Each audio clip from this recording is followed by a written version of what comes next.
En avril, Faustin Ruckendo a reçu un mystérieux appel sur WhatsApp d'un numéro qu'il n'a pas reconnu.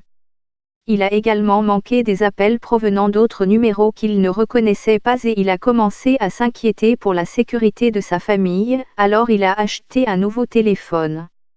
J'ai essayé de répondre et ils ont raccroché avant que j'entende la moindre voix, a déclaré Monsieur Ruckendo à la BBC. Chaque fois que je rappelais, personne ne répondait. J'ai réalisé que quelque chose n'allait pas quand j'ai commencé à voir des fichiers manquants dans le téléphone. J'ai parlé à mes collègues du Congrès national rwandais et ils ont eux aussi vécu des expériences similaires. Ils recevaient des appels manqués des mêmes numéros que moi. Ce n'est qu'en mai, lorsque M. Ruckendo a lu les rapports selon lesquels WhatsApp avait été piraté, qu'il a compris ce qui s'était passé. J'ai d'abord lu l'histoire du piratage de WhatsApp à la BBC et je me suis dit, wow, ça pourrait expliquer ce qui m'est arrivé, a-t-il dit. J'ai changé de téléphone et réalisé mon erreur. Il suivait mon numéro et mettait le logiciel espion sur chaque nouvel appareil en appelant le même numéro. Pendant des mois, M. Ruckendo a été convaincu que lui et ses collègues faisaient partie des quelques 1400 personnes ciblées par les pirates qui ont exploité la faille dans WhatsApp.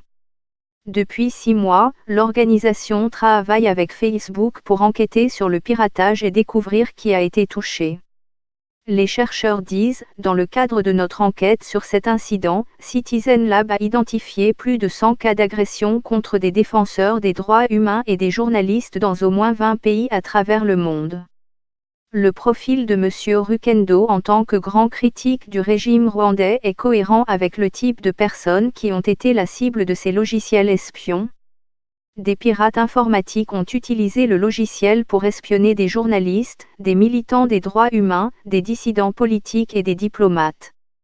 M. Ruckendo dit qu'il n'a reçu aucun appel depuis le piratage initial, mais l'expérience l'a rendu paranoïaque et effrayé, ainsi que sa famille. Honnêtement, avant même qu'il ne le confirme, nous étions terrifiés. On dirait qu'ils n'ont mis mon téléphone sur écoute que pendant environ 2 semaines, mais ils avaient accès à tout, a-t-il déclaré à la BBC. Non seulement mon activité durant cette période, mais aussi toute mon histoire d'émailler tous mes contacts et connexions. Tout est surveillé, les ordinateurs, nos téléphones, rien n'est sûr. Même quand on parle, ils pourraient écouter. Je ne me sens toujours pas en sécurité. M. Ruckendo a fui le Rwanda en 2005 lorsque des critiques du gouvernement ont été arrêtés et emprisonnés. Il dit qu'il s'est battu pour faire libérer sa femme après son enlèvement et sa détention pendant 2 mois lors d'une visite familiale en 2007. Dans des documents judiciaires, Facebook accuse l'entreprise d'exploiter une vulnérabilité alors inconnue dans WhatsApp.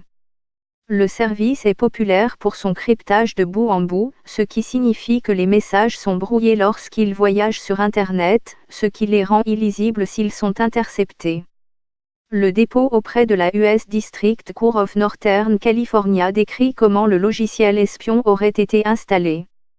Le puissant logiciel connu sous le nom de Pegasus est un produit du groupe NSO qui peut extraire à distance et secrètement des informations précieuses des appareils mobiles, en partageant toutes les activités téléphoniques, y compris les communications et les données de localisation avec le pirate. Lors de précédents cas de piratage, les victimes ont été amenées à télécharger le logiciel espion en cliquant sur des liens web piégés. Mais avec le piratage de WhatsApp, Facebook prétend qu'il a été installé sur les téléphones des victimes sans qu'elles ne prennent aucune mesure. La société indique qu'entre janvier 2018 et mai 2019, le groupe NSO a créé des comptes WhatsApp en utilisant des numéros de téléphone enregistrés dans différents pays, dont Chypre, Israël, Brésil, Indonésie, Suède et les Pays-Bas.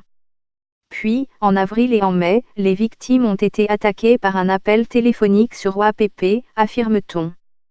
Pour éviter les restrictions techniques intégrées au serveur de signalisation WhatsApp, les défendeurs ont formaté les messages d'initiation d'appel contenant du code malveillant pour qu'il apparaisse comme un appel légitime et ont dissimulé le code dans les paramètres d'appel.